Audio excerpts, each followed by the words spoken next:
effectués et 0 nouveau cas. Nous avons donc toujours 18 cas de coronavirus en Calédonie depuis le 4 avril. Thierry Santa, bonsoir. Bonsoir. Vous allez nous accompagner tout au long de ce journal, qui est une édition spéciale. Avant de revenir sur les mesures de confinement adaptées qui débutent ce soir à minuit, une question sur le vif.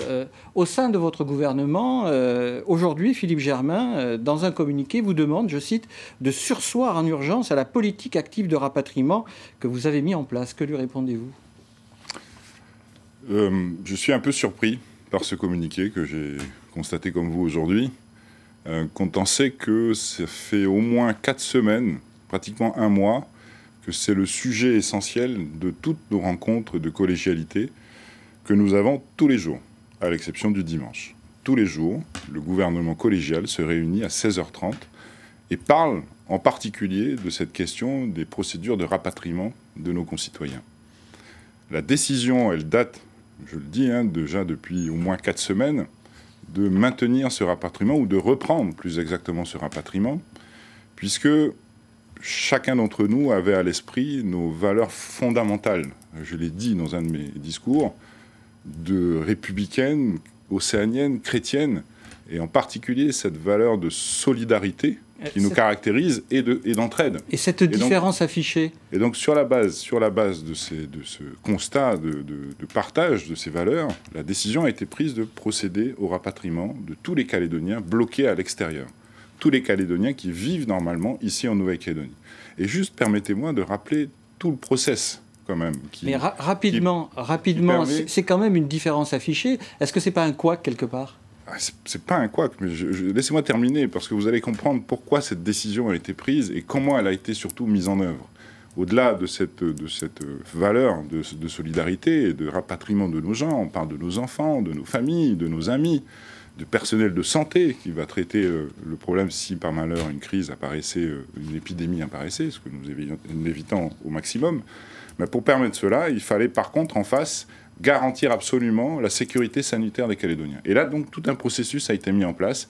Les passagers doivent remplir un formulaire avant d'embarquer, doivent subir un examen médical dans l'avion, M. Rosada, d'un protocole très précis permettant de garantir de manière absolue les gestes barrières. Sur le communiqué de M. Germain, à l'arrivée, vous ne nous dites pas rien.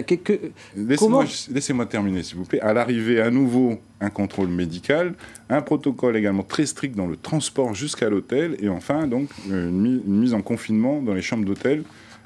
Donc tout ça, et enfin, à l'issue du confinement, un test PCR systématique de tous ces passagers. Donc toutes ces mesures mises bout à bout nous ont permis, au niveau du gouvernement, de considérer qu'on avait fait les choses de manière à éviter, à déplacer d'une certaine manière nos frontières à la porte de ces hôtels réquisitionnés par le gouvernement et de garantir au maximum l'empêchement de la diffusion du virus en Nouvelle-Calédonie. Donc je suis encore une fois très surpris de ce communiqué, puisque ces décisions ont été prises en collégialité, encore une fois. Donc je ne comprends pas, et je ne comprends pas, sauf à mettre le doute dans l'esprit de la population, et vous me posez des questions justement du fait de ce doute, et je ne vois pas d'autres raisons que des raisons politiciennes. Alors, puisqu'on est dans les questions d'actualité, la quatorzaine qui passerait à 21 jours pour certains rapatriés, vrai ou faux ? Ça fait partie des mesures qui ont été discutées vendredi dernier, lors de la dernière réunion de collégialité sur le sujet. Ça fait partie effectivement des mesures qui sont envisagées. Comme réduire à 600 au maximum le nombre de personnes en hôtel, comme définir une liste la plus précise des passagers. Je dis que ça fait partie des mesures envisagées, puisque au moment où on se parle, c'est encore en discussion avec monsieur le haut-commissaire, qui lui-même consulte les autorités nationales. Alors, nous restons... pour aller